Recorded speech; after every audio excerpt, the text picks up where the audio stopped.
Hello, Hello. happy Friday here. I'm here with Betty Withrow and Roy Dickan and Joie Gharity and Nancy Giere. And we're going to talk about a range of things today. There's a bit of a panel discussion, and including branding and planning and how to leverage your expertise in a form of a course. So maybe, Betty, you can introduce your guests here. Oh, it's absolutely my pleasure, Greg. Thank you. First, I want to introduce Nancy Giere, who is just a piece of brilliance and a wonderful addition to the entrepreneurial community. Nancy is the author of Bundle Your Brilliance, a recently released book that showcases her expertise as a creator of online and in-person courses for over 30 years, working with some of the top companies in the world. So it's absolutely my honor to have contributed to Nancy's book and to have her on the show. My other guest today is Joie Gharity of 113 Branding, my dear friend who is the reason that I know Nancy, among other reasons. And Joie is a branding expert, live streaming fanatic, and absolute media. She's just all over it about media. She has her own TV network. And so, again, it's my great honor to have Joie on the show. Thank you and welcome. Welcome. Thanks, Betty. Yeah. Thank you. So glad to be here. Yeah. Yay. So, Nancy, I'd like you to tell us more about what you're doing and, introduce us to some of the stuff that just whatever you want to share. Okay. Yeah. Well, my whole business is all about course creation. And I have a flagship program that I run for entrepreneurs that's called Bundle Your Brilliance. And it's either a done with you or a done for you option. So in the done with you, I coach people through the process in a 12-week program. And then in the done with you, then that's all. I do all the course building on the project with my team of experts in the different parts of actually getting a course to the finish line. And what I really think is important for people to think about is if they want to get into the game, how is it going to improve, enhance their business? And what is the purpose or intention of having a course? Now, we can do online and offline. How can you use it to grow your brand?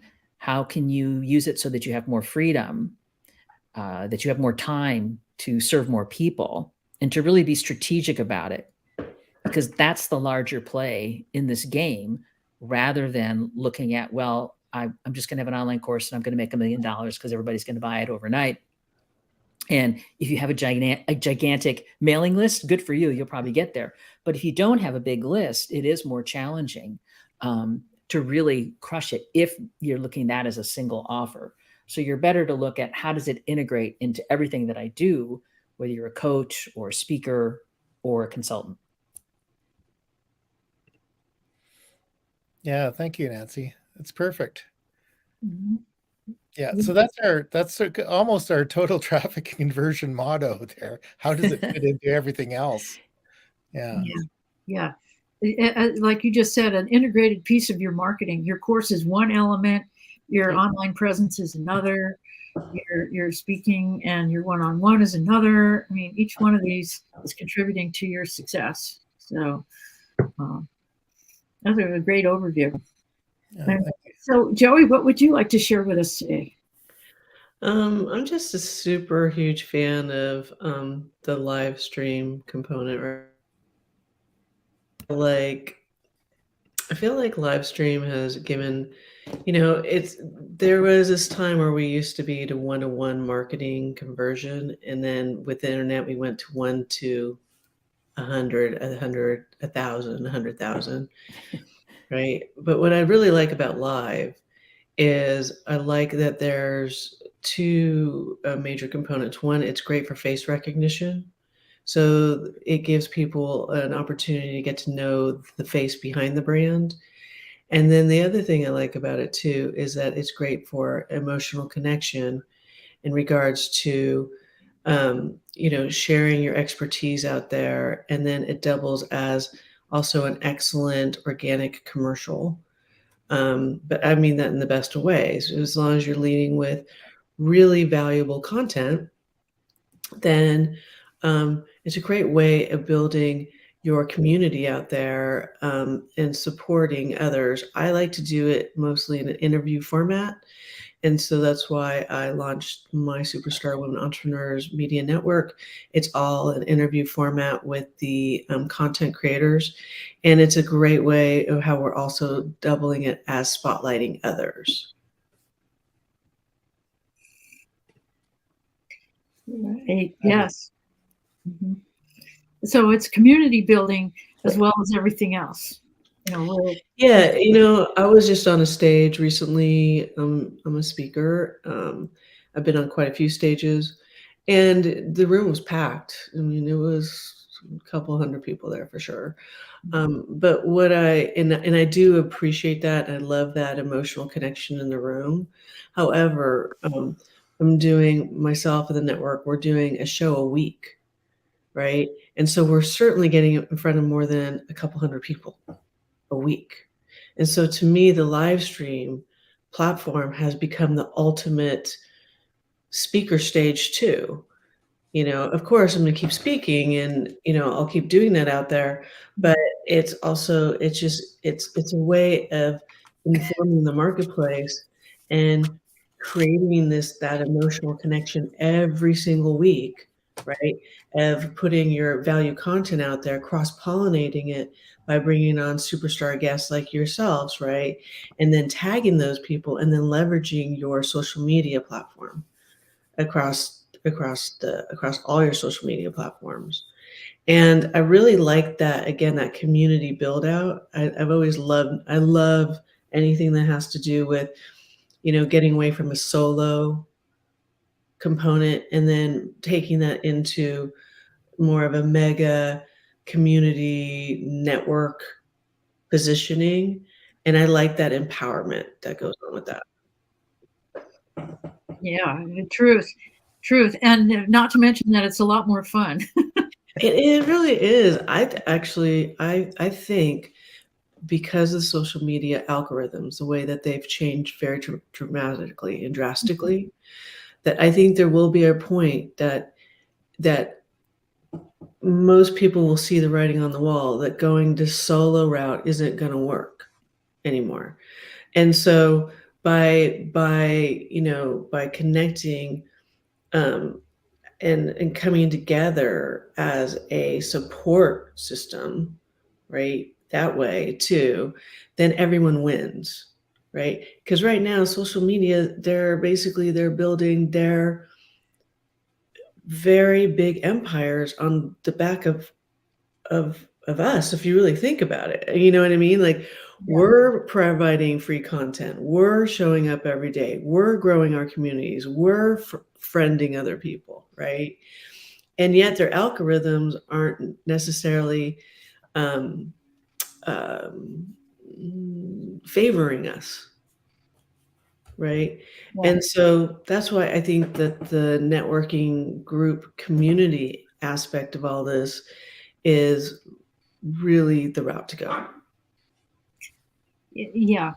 I think we can make a lot more progress as entrepreneurs live, doing things, having discussions and pulling together. This is the strength of live streaming. We're experiencing it right now because we're sharing, what did you learn last week?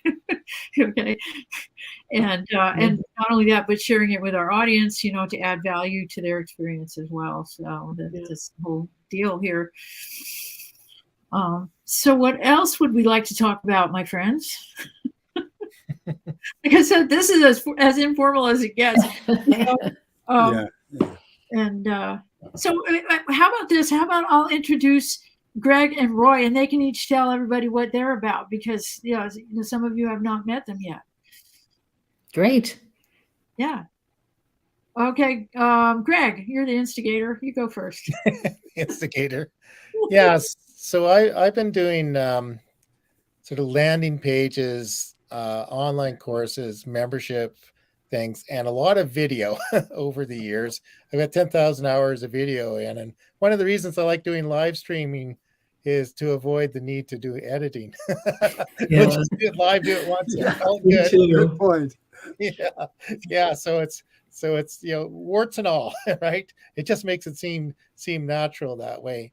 And I really enjoy, I think Roy and Betty and I, we've all been kind of doing things on our own as sort of lone wolves, and we're having fun collaborating. I met Roy through a Kartra connection a while ago, and then we started offering some things under the banner of Total Traffic and Conversion.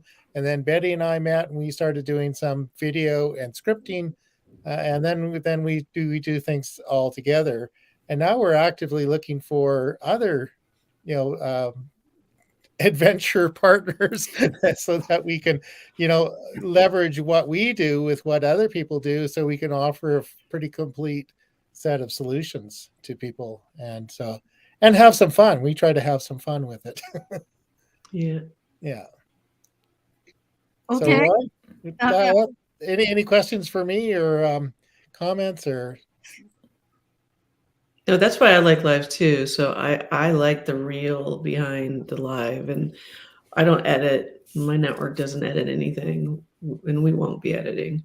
I think this over editing, it's exhausting. It slows down the It is process. exhausting. Yeah, It's exhausting, right? And also too, I feel like the whole point is like it's supposed to be real. So if like the technology drops, the technology drops.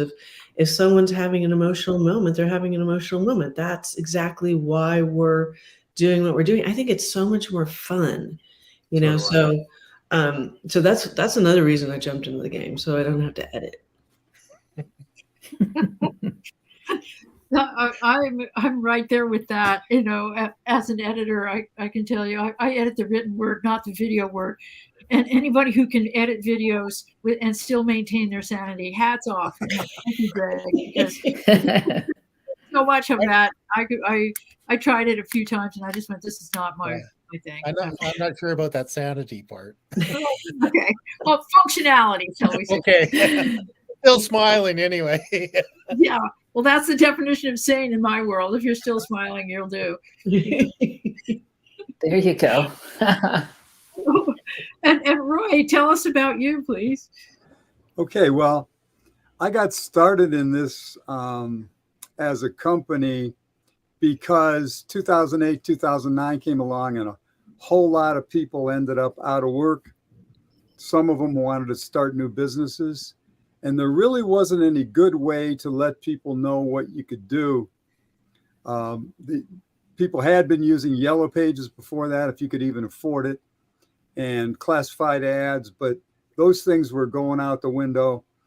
And so I thought, this is an opportunity to do it with websites and help people get attracted to their ideal prospects with a website. And so that was the beginning, and it worked out well. But then Google came along with this thing, which they called Google Places at the time. And now they call it Google Business Profile. And that really changed the game. If you combine that with a website, a lot of my clients were getting found much more quickly. And so that was the beginning of putting things together. That was just taking two, but then at a later time, I started also including LinkedIn or Facebook, wherever the ideal prospects were hanging out. And when you combine several things, it's better than one thing for sure. And then YouTube really started coming on strong. And so, I mean, you can combine as many as 5 together. And that just gives you a natural stream of people that are interested in finding out a little bit more about a company. And I did that for over a decade. And basically, I just did it all myself, and it was fine.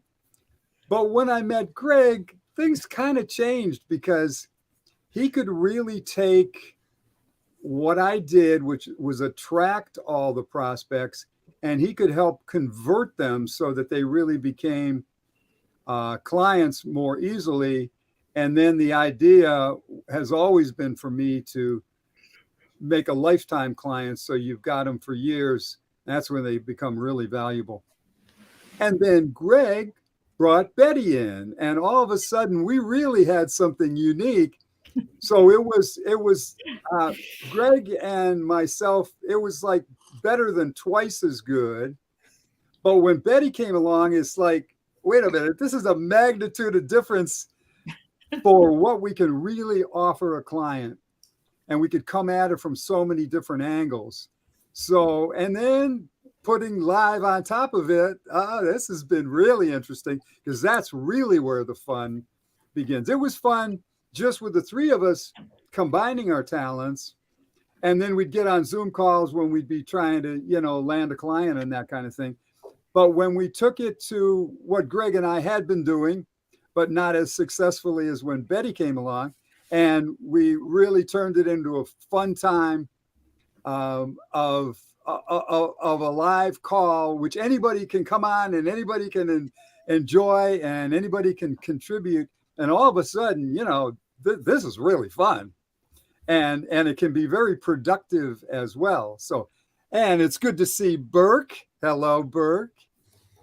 Hi there. Good to see So you guys. that's kind of where we're coming from, and then we're trying to include Burke and others who join us at different times, because once we have a solution with 3 or 4 people, that solution is totally different, and it's very unique, because really no one else is offering anything like that I've seen, that I'm running across, because no one company has all those different facets.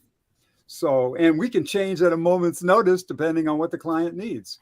Mm-hmm. So it's been really a ball. So we have to get the band going again. Yeah, that was a pretty cool tune you had before we came on live, Greg. Well, thank you for those wonderful compliments, Roy. I really appreciate it. It's only true.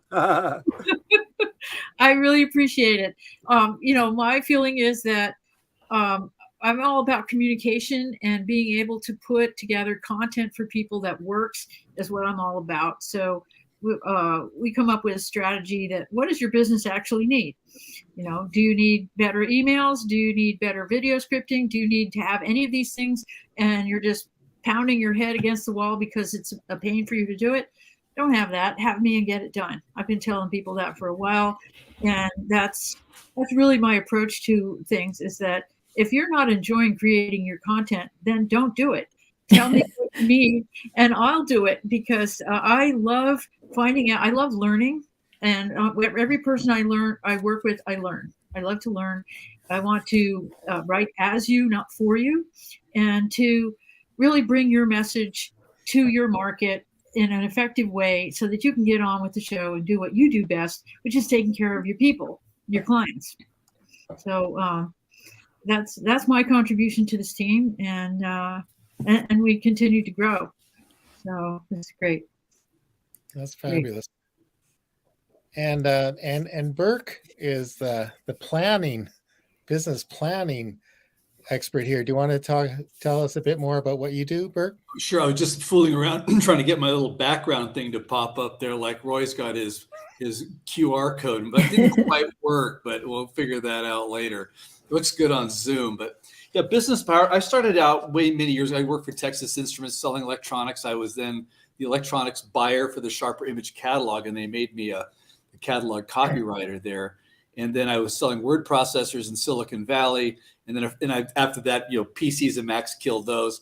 And a friend of mine, I needed a business plan to pitch his engineering software to Apple.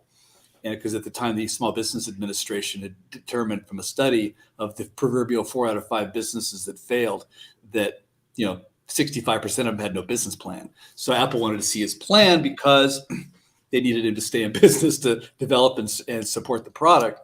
Anyway, so I made it as a catalog. I really kind of thought about business plans, and it's not the traditional business plan that people see. It's really kind of rethinking it. It's really a catalog of everything you've got going, everything about the business. And I wanted it to be easy for the Apple people to look at and find the section they wanted to find and learn about the company and all that. And so long story short, we got the deal. And over the next year, I helped people write business plans, put their business plans together, because they really had some great ideas, except they just weren't selling it to the investors, weren't buying it. And the problem I determined about a year into this is that why do people hate business plans? Well, most of the time it's because they write them as if they're BSing their way through a school paper. And in investors, if they're looking at you at all, they're looking at a handful of 100 other people. So your deal better have some details in it. In fact, I was reading an email from a venture capitalist in New York, and he said their firm looked at 1,500 pitches last year, and they only funded 5. And so what happens to the other 1,495? Well, who knows? But anyway, so long story short, I'm standing in the shower about a year into this thinking, if I see another crappy business plan, I'm going to hurt somebody. Why don't I just take all this content and make a template? And then people can do it themselves. It's not that hard. They're mostly the same structure. And so I have all this content, and it evolved into a product called Biz Plan Builder, which is, I guess, the very first business plan software template. And I started selling that in all the stores. And I added Marketing Builder and added Employee Manual Builder and Publicity Builder and Safety Plan Builder, a bunch of contracts. We had about 10 different products from 3,500 stores, doing about 13 million in sales in no time with 30 people. And so I can get you there. I mean, I've gotten that far, and I've used the tools myself, and they've evolved over the last 30 years to, well, the employee handbook's now got 200 policies in it, which is, I think, insane. But hey, which one are you going to leave out, And then the business plans evolved over 30 years. We've got it. Everything is online in a dashboard now. It all works together. They all work alike. And the idea is you've got all these tools to do the things that basically nobody wants to do. And so they're all projects from hell, but they're all doable, and you need them. Especially if nowadays, I was mostly going after startups because they desperately need it, but they really don't know what they don't know. And so they don't have any money. So it's kind of a lousy prospect. And so, but at the other end of the spectrum, you got people, especially today with baby boomers, selling their companies, and most of their businesses, if you talk to business brokers, they'll tell you that most companies they're trying to sell are train wrecks behind the scenes. And so I fixed train wrecks. So all these things are, you got a business plan, which basically pitches the future upside of this business and really validates its value, which is crucial. And everything else helps get the due diligence done faster and for a higher valuation. It's a beautiful thing. So businesspowertools.com has all that in a handy dashboard that I'm happy to demo anytime you want. So that's terrific. And that lady that I introduced you to in Europe, Burke, she wanted to see a demo of your product. She's not going to be on this live stream because it's the middle of the night for her. She's in Bulgaria, yes. Yeah. And so sometime we'll have to put together a demo, and I'll send her the link on YouTube so she can check it out. I've got a lady who's a consultant in Lagos, Nigeria, who's got all these contacts. And so that could be a real big Americans are a bunch of cowboys, I do it myself, But I got Nigeria, we got Bulgaria, right? And well, Australia too, with all these people and the other connection thing going on. Yeah, and it's about Maria's all about that's the woman I just mentioned. She's all about opportunity creation, and she's coming from a far eastern mindset. She's from Mongolia originally, and we were chatting yesterday, and she was saying how people in the West feel that they're going to find an opportunity. People in the East realize that they're going to create an opportunity. And this is the difference between entrepreneurs and employees, for one thing. But it's also the difference between people who live as though life is happening to them and people who are creating life through their process. Yeah. So I feel like what you have to offer is terrific, Burke, because it can help people to understand how to structure something that's going to actually work. It really turns out to be a big education. And what I like to think it does is it collapses books, webinars, seminars, consulting, all in one thing. And when you're working on your own project. You're not over here working on some imaginary thing or reading about somebody else's thing. It's all through your thing. And so by the time you get done reading the book, watching the videos, doing the webinars and all that stuff, you've actually got your project done. Mm-hmm. Yeah. Yeah. Well, extra cool. Extra cool. Thanks for the opportunity to speed talk through that. Yeah, the train wreck avoidance system. Love that. I should get a picture of a train. Is this your business? I'll take that East Palestine, Ohio train wreck. Is this you? You know? Ooh, Ooh, ouch. Too soon. Too soon. That's too on the nose, isn't it? Yeah. no, Yeah, it hasn't been I totally fixed changed. A lot of train smoke. I fix train wrecks. That's hot. You know, you Yeah. gotta keep that. Yeah. Yeah. No, don't say which one, because like you said, Yeah. No conspiracy theories close in to there. home as well, Nancy. Remember, Nancy's in Chicago, so it's too close Uh-oh. to her. No, I'm not in Chicago. Oh, you're not? No. Why did I think you were in Chicago? Well, I'm from Chicago originally, the Chicago that's area. Where are But you now I'm in the Bay Area now. Yeah, that's right. Yeah, no, I got Just down the road from Joey. Oh, okay. Yeah. That was from your book launch where you had another Chicago lady and you were talking about how you can do it all. Yeah. You don't live up in Marin, do you? Yeah. No. The land of woo woo. No, I'm in San Carlos in the peninsula. Okay, I used to live in Los Altos. Yeah. Oh, so okay. 4 Californians, a Canadian, and a North Carolinian. We're diverse here. There you go. Yeah. All sides of this North America. Yeah. So far, we got North America, and Roy's bringing Australia into the mix now too. Nice. Yeah. We've got a Tuesday call that brings in other countries that want to collaborate. So our big thing has been collaboration for a while, and it seems to be working. So Yeah, Roy and I met in Australia. that's true. Yeah. Yeah. That's true. And Greg too, I think. Yeah. Yeah, that's right. We went over to Australia. That's where I met you too. We all went over to Australia and met. Now we're here. Yeah, it's funny. Yeah.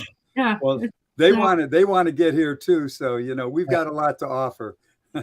There's a fun group in South Africa. We should pull them in too. Oh yeah. Why not? I mean, They've got electricity problems. I've got three business planning consultants in South Africa, and these guys are saying, it'd be great if I could keep my electricity on all day Yeah. long. Oh, gosh. They have internet and electricity roving service.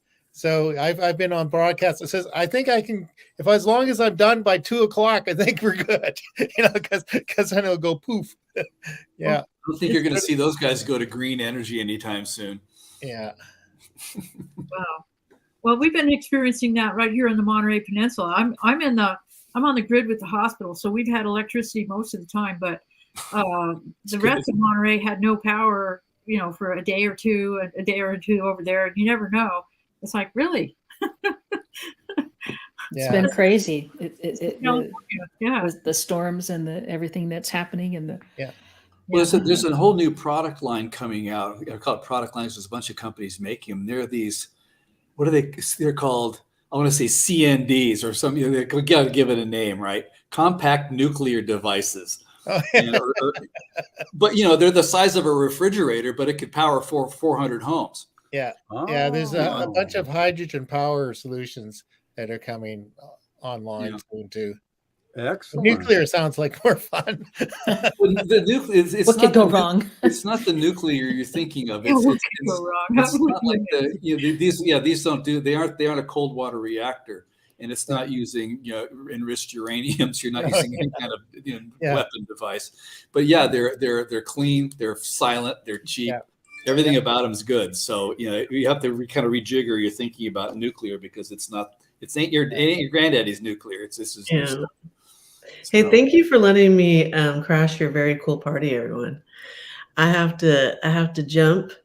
I have a gig here in a minute, but thank you. It's always so much fun. It's great seeing you, Nancy and Betty and Greg and Roy. It's nice meeting you, Burke.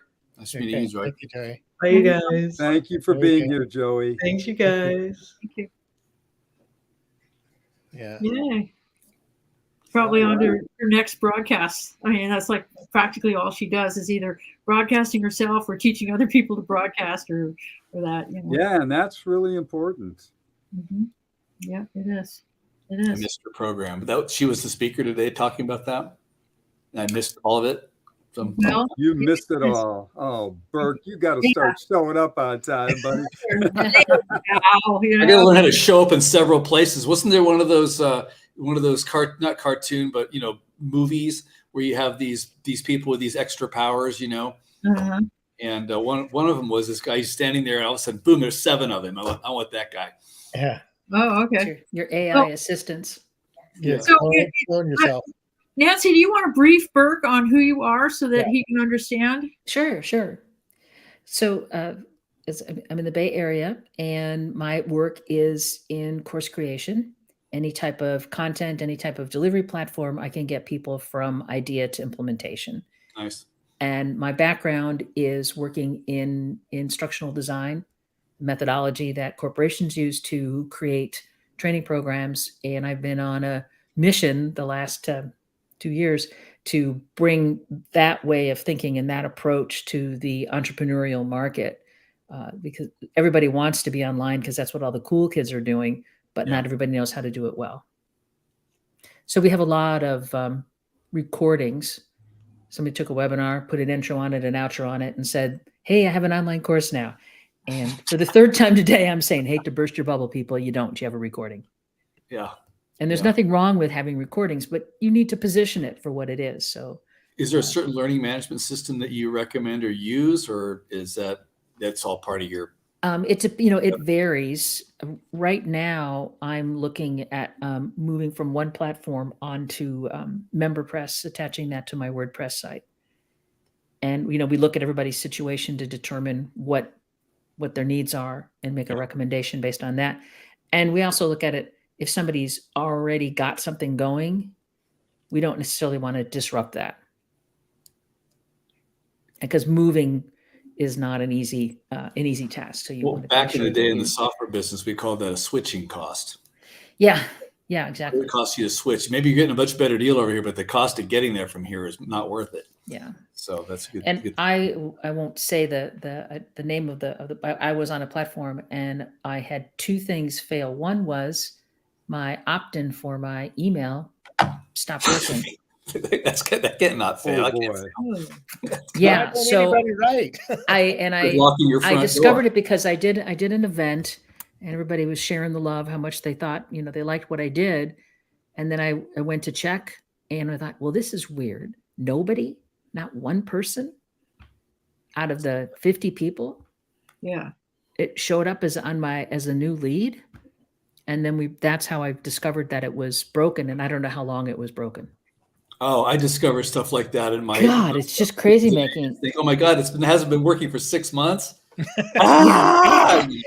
then I talk to Greg about Kartra, because some of these things I just think, how could this break? It worked, then it stopped. Like, what the hell?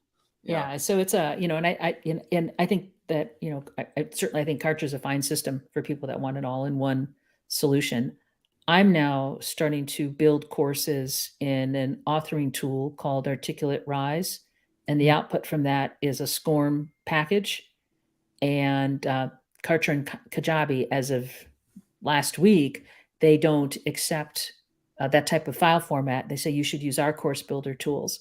Their course builder tools don't bring about the same degree of interaction that you can use. So that's one of my main reasons for making the shift is I want to be able to build SCORM compliant files that if somebody wants to have it on their own site, they can have it on their site. And if they want to sell into a corporation, most corporations, that's the type of file format that they want to upload it to their learning management system. They're not always going to want to send people outside of their firewall. I have an application that could use all of what you're talking about, but here's the thing. So schools, they're teaching business planning. And one school at University of Louisiana was using my business plan, and he put this whole course together in Moodle. Now, I don't know Moodle from a hole in the ground, except for how to spell it. There's Moodle, there's Blackboard, there's a couple of others. How do you put together a college class featuring my software, of course? But they want to have a class with the instructors up there with their teaching. Yeah. Does SCORM do that? Or is that something? SCORM does college now have to switch to something new? And they have a switching cost. The SCORM file, that's for online self-paced content. That's when you would do an output that's a SCORM compliant file. Are you familiar with Moodle?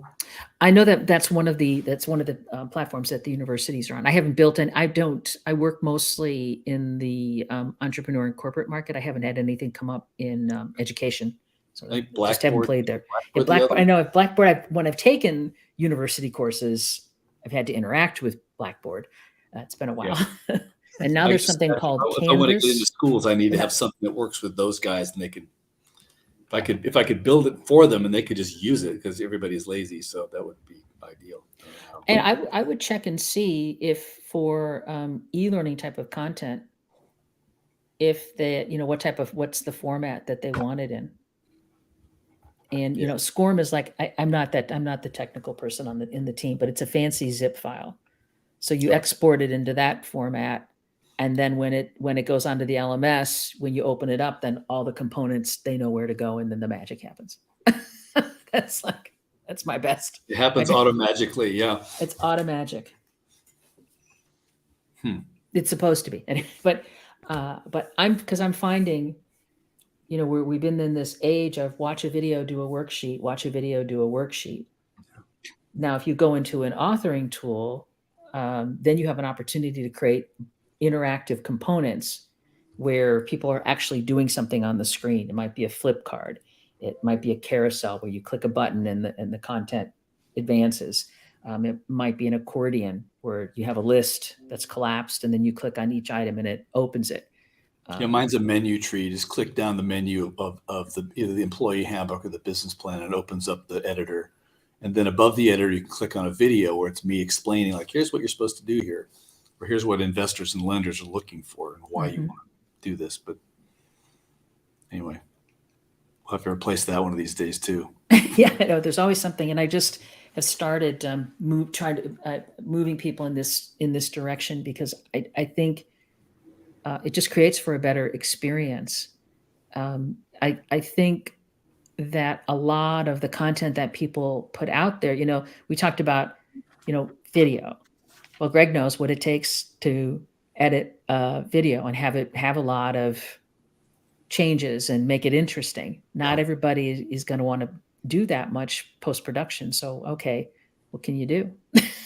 I would think, Betty, I would think people would use something like this to write a book. I mean, my original business plan template system, you could name the chapters in the menu tree. You could write the chapter, because I look at these books, you'll talk about so-and-so characters, and then the next chapter is back over to what's his face of doing this thing, and then over to another guy, and then these guys, then it comes back to our original hero. But the idea of being able to sort the chapters and make this whole thing hang together and make some sense. Oh yeah, I could do that. Yeah, but I just put together a content plan for a Swiss guy who is a psychotherapist and brain scientist, about how to put together his chapters. And so, there's repeating elements of the paradigm, the principle, the method, the case study, the takeaway, and, like 5 elements or is it 5? No, I think it's 5 for each chapter. No, it's 7 for each chapter.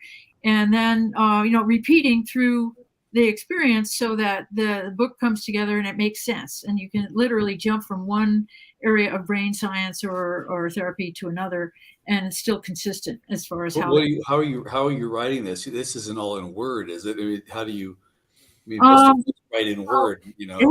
I'm a ghostwriter, Burke. So what we're going to do in this case is he likes to work on WhatsApp. So he's going to record things on WhatsApp, have them use his speech to text, and then send me the speech to text. I will use that to get and view his videos, because he does his videos in German, and then he can have them translated. And in other words, I can work off of his videos and create his stuff. And I do work in Word, because for me, Word makes sense. I know there's other ways that people write books. Please don't send me a book in Canva. I'll ask you if you have a Word file. My whole business plan was one big fat Word document. Yeah. And then we broke it out into a whole bunch of Word documents. See, those Word documents are the main document, and then several subsets with checkboxes. But you click on it, it opens it up. So you could kind of drag and drop the chapters in order. And then you ultimately you export it, it all comes out in whatever order you had it in. Exactly. Yeah. No, that's exactly what I just did with another book that I cut and pasted the whole thing, develop each chapter and then, put the whole thing together and keep going through it until it's right. But is it one big Word document that you cut and paste from and move things around, or do you have separate things where you can? That's what I'm saying. You could have different chapters in different places. You can. Yeah, exactly. Both. Yeah. I mean, like say you have chapter 7, it's all in one Word document, right? Then I can go through, fix everything up through chapter 6. You want to make a change in chapter 7, you make that change. I drop it in, I fix it so it all lines up properly, and away we go. I started working on a novel, so we'll be talking again sometime, Betty. Very, very early in the process. And to keep me straight, I have it in Word, and I just, for the main as I put out the sections, the beat, kind of the beat sheet idea, I made each of those a heading. So then I know exactly where to go because I'm formulating things now. So every section leads with a heading. So then in Word, I made it a table of contents. It's really not a table of contents. It's just here's my stuff and where it all is in the document. Right. So when I want to write about the boat from Palermo to New Orleans, I know where that section is. I like making videos in Keynote because I get the ideas, I can sort them out, and I can put backgrounds and I can put the transitions in it, and you export the whole thing to what is it called? Looking at it here. The Mac video thing, QuickTime, and it assembles the whole keynote, turns it into a video, and you punch start, and it just plays the slide and goes from slide to slide to slide. And if you got you can record a different soundtrack for each slide. It'll play the entire soundtrack. It'll play the text will do its little magic. The picture will do some stuff or dissolve or all kinds of crazy things you can do with it. You can end up making something really kind of interesting after the whole thing. I've got to resist the temptation to do. I'm going to do different transitions for every single slide because it's always that's crazy. It's crazy. Anyway, well, I've been really enjoying using I'm on a Mac using Ecamm with the Stream Deck, and that's just I started it initially because I wanted to up the quality of what I was doing for a live presentation. And then I had this brainwave like, wait a minute, I should use this when I'm recording because I can have more things changing. And then anything that I need to do when it's done, there's not as much that has to be added in. It kind of depends on the content. Or if you want to change a section, you don't have to go and redo the whole thing. You just take one slide and just make some change there, and then you can save it in or move it around and make a whole new movie. Yeah, that's the nice thing about starting with the Keynote. But it's interesting, the tools that we have available to us. I saw something that somebody did that was really cool, and they were in Prezi Video, and I haven't thought about Prezi since Prezi was first launched. And yeah, Prezi does some interesting things. The video version is really something. What you can do there, I was astounded at the effects that they were able to bring in. I was like, oh, this is pretty cool. Maybe I'll switch to this. Or spend a lot of time fooling around with the effects. Yeah, and you can just go down a rabbit hole with that and go to does it really matter? But I'm wondering now our next wave of change is going to be with what's happening in AI. Yeah, there are quite a few AI-driven video creators that are coming out, though some of them are misrepresentations. They don't do what you think it's going to do, but yeah, there's a lot of creative tools available for sure. I was in a workshop and they were doing AI for voiceover, and I thought some of it still sounds a bit robotic to me. It hasn't completely, I think, captured natural language. It's getting close. And I thought, well, if you're just doing like, an explainer video or something, is it okay? But I'm wondering if somebody has an audiobook, I think that's fiction. There, I think you want an actor, and it hasn't gotten to the point that it can, look at how what's the emotion that should be here. Some of these things, and you can tell it's some kind of robotic thing because it just mispronounces some words. And I think of one, but it's just some obvious words that we would never mispronounce. and the emphasis is never really right, and it's just sort of altogether wrong. It feels works, weird. but it's like really.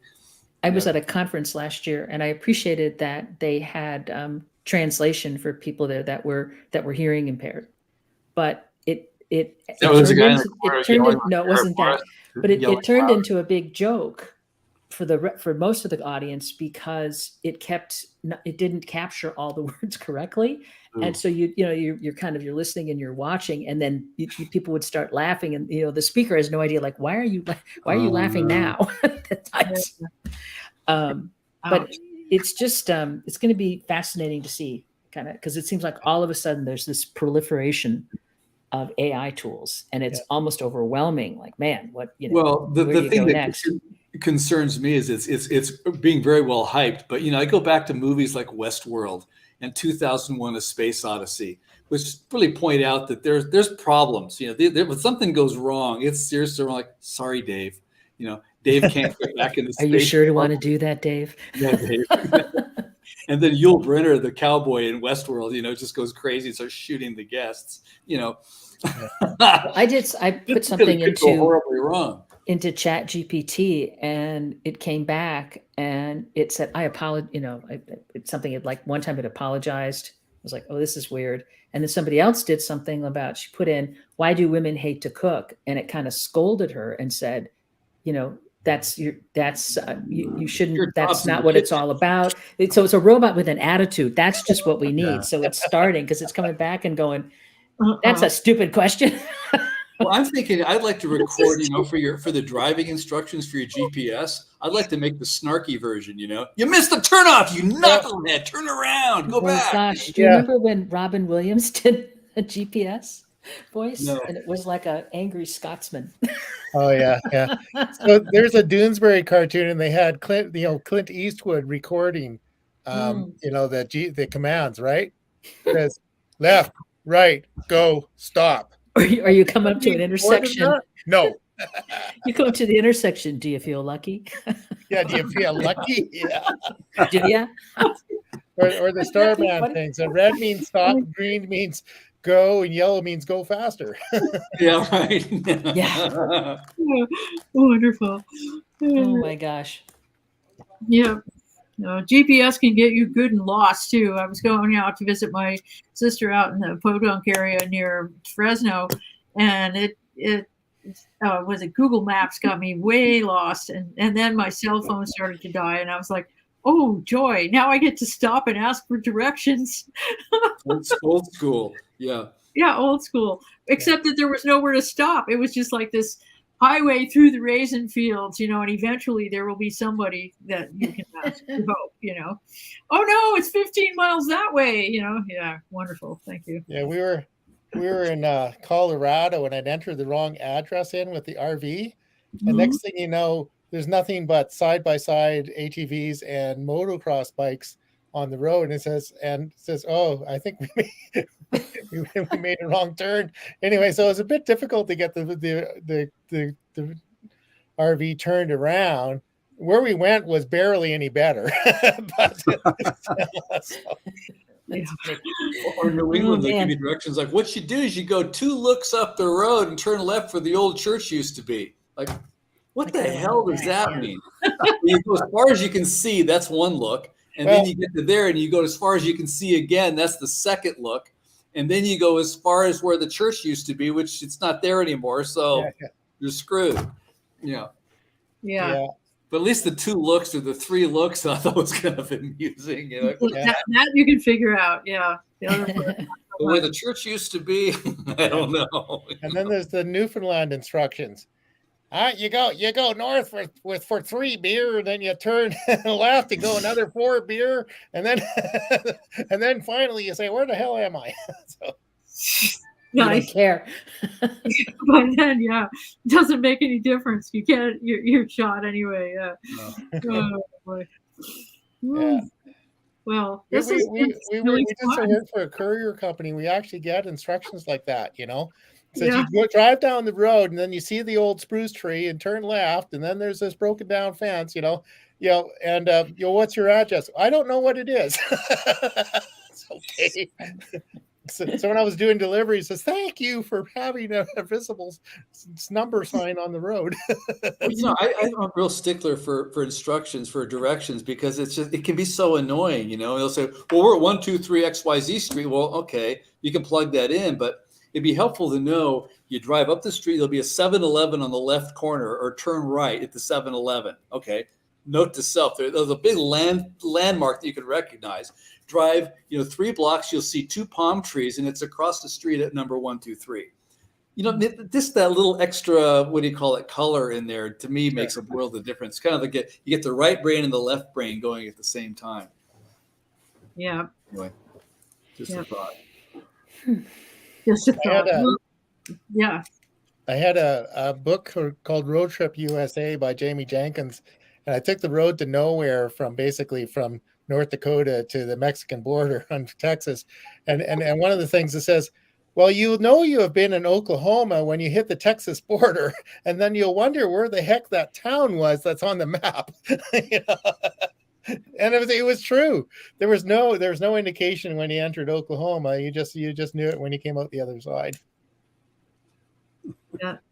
Yes, I've been through Oklahoma, and it is kind of like that there. You've been there when you leave.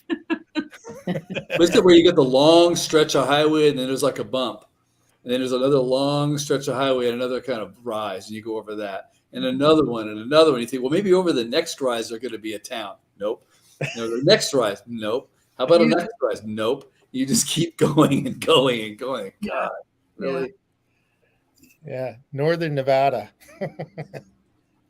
Yeah, see, Greg gets around in that RV of his. He was describing he does.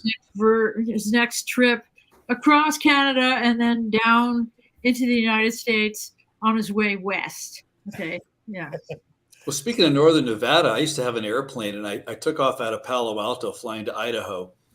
And I flew on a hot set. Later, it wasn't early enough in the day. I left late in the day. And I wasn't thinking, I didn't realize how hot it would get in Nevada. I'm flying along at 9,000 feet. And I get these thermal updrafts and downdrafts because of the heat off the Northern Nevada desert. And I hit my head on the top of my plane so hard. I was like, I got a crick in my neck. I just cinched the seatbelt down. Fortunately, the girlfriend I was with was a United Airlines flight attendant, but my dog in the back was not having a good time. And I was bouncing, and it was scary bouncing. I bounced between 11,000 and 13,000 feet a couple of times. That is just awesome. No. I'm glad my airplane could take that. When I finally went home, could my airplane, what kind of beating can this plane really take? 6 G's up, 4 G's down, something like that. Or 4 G's up, 6 G's down. Like 6 G's? Are you kidding me? Anyway, it didn't crash, obviously, but I was going to say you lived through that. That was good. Yeah, but note to self: never fly over northern or any hot area, late in the day. That's insane. That was just scary as hell. That was like not a good movie. Yeah. It might have been a movie. Yeah. or an episode of Mayday. Yeah. You're reminding me. You gave me a flashback of flying from Asia across the Pacific back to California, and we hit turbulence. I was carrying my youngest son. I think he was 5 months along, and we were going up, and then we drop, and then we go up, and then we drop, and everybody on the plane was freaking out and screaming and crying, and it smelled really bad. And I was going, wow, I don't have the ability to be scared here. I just have to know that we're going to make it. And meanwhile, my son was having a wonderful time, twirling around. He was like, yeah, this is great. He's sitting in the front of the roller coaster going, wee! Yeah. The future helicopter pilot, that's where he got it. I think, this is better than Disneyland. Yeah. So anyway, these fun flying experiences we get to talk about. They're more fun to talk about than they are to actually have. Yeah. Bonnie's brother is a helicopter pilot, and he popped down in her yard one day. You want to go up for a flight, right? He took the doors off, and next thing you know, he says, "Oh, I got to practice my auto rotate." Nice. Oh yeah, that's a brother for you. Yeah. Mm-hmm. Okay. Well, I invited a bunch of friends to go flying when I first got my license. They're all like, no, No, I just got my license. Want to go flying? Like, no. And then finally I called a friend, hey, you want to go flying? He goes, yeah. So we took off out of San Carlos Airport, actually. And we're heading over to Half Moon Bay. And we're flying along. He goes, so how long have you had your license? Like, I got it the other day. Like, kind of like out of Africa. When did you learn how to fly? Yesterday. Yeah. There's a movie called license yesterday. It doesn't mean you haven't been learning to fly over the last year. You know? There's a movie, I think it's called Northern Adventure, and it opens up and they're flying into like the Stikine River or some river in Alaska. They're coming down, little float plane. Next thing you know, he catches a wing and they do a cartwheel and they land upside down in front of the dock, right? Says, I thought you knew how to fly this. Well, I'm still a little rusty on the landings. Yeah. The flying's fine. The landing's not so good. The landing is the part that counts, you know. Yeah, it's important. Well, Hey, I have another meeting at 2, so I have to jump. But thank you so Okay. much for inviting me Good to today. see you, This was Nancy. fun. Thank you So for take being care, here. everybody. Coming, Nancy. It's been Okay. fun. Bye-bye. Bye. I was gonna say Chuck Yeager said a good landing you can walk away from. A great Yeah. landing you can use the airplane again. Yeah. Yeah. Okay, that makes sense. All right. Yeah. All right. Well, good to see everybody. Yeah. Burke, thanks for joining us. Thank you. Yep. There's a message from Maria in our shared LinkedIn chat. Burke I acknowledging. see that. I need to pick a time in the morning one of those days. I'm going to ask her just to pick a time, and I'll see how I can make it work. Yeah. Yeah. So, okay. Well, this was a fun adventure. Yeah. Yeah. So You we never still, You never know. yeah. So Burke, we still would like to have you come and run us through do a demo of your system sometime. Oh, okay, sure, yeah. That would be very important. Okay. Cool. I need to do that for the CC as well one of these days. Are you guys in the CC, or it's just on the Tuesday thing? Because they have a thing on Mondays as well, and there's Yeah, I'm always there. you're always there, yeah. Yeah. I Betty was used there to be a last regular. on Greg's Monday. been there. I'm planning to be there on Monday, Roy. So Okay, great. yeah, which is reminding me I have to make sure it's in my calendar, retrieve the link from your email and all that good stuff. Yeah, now it is now not at 4, it's at 5 my time, so 2 your time as opposed to 1. Oh, So- that's the same time that Greg and I have our broadcast, but we could change that Yeah, possibly. we could change if you that. can. Yeah. Yeah, what happened is we're trying to accommodate the Australians, and they got all these crazy time zone changes. But Right. basically I don't even know which ones have hit daylight savings and which haven't. But when we first hit it, they hadn't. So They anyway, do daylight savings time? it's daylight savings here. No, but the Australians do it. Yeah, they do. Yeah. So you cross. Did it finally hit? Oh, okay. Well, I'm not sure what it is, but it's not coordinated with our time at all. No, and it's not coordinated with other time. They've got like 7 time zones just in their little What if we continent. just did away with time zones and we just had one time, like call it Greenwich Mean Time, and maybe I wake up now at 12 in the morning or 12. Yeah. You know what I mean? It And would just be a lot go to easier to keep track. 24-hour that's for time, certain. and we'll say it's at 10, and everybody knows when whatever 10 is for you, whatever part of the day you're in at 10, that's when 10 is. Not just we have to have 6 in the mornings when the sun's right there, and then noon is straight up. No, Yeah. noon could be like over here. Who knows? Yeah. We tried to establish Roy Standard Time. Yeah, It hasn't stuck yet. RST. RST. Yeah. Yeah. I think India has only one time zone. It's a big spot, but they just have one time zone. But good old Australia's got 7. Well, there's the map is really distorted because Australia is as big as the U.S. pretty much, isn't it? Because it takes about 5.5 hours to fly from Sydney to Perth. Does it? Oh, okay. That's like California to New York. Yeah, it's similar in size between Sydney and New York, really. Yeah. I mean, New York and Los Angeles. It's like, yeah. Still, But they have a the lot. population of California throughout the whole thing. Yeah. As Well, long I as they have haven't to adopted run, but it's California great to politics. see everybody, and I'll see most of you next week, someplace, Alrighty. sometime. Yep, we'll be there. Okay. All right, see you We'll guys. play a little video and see you later. Yeah.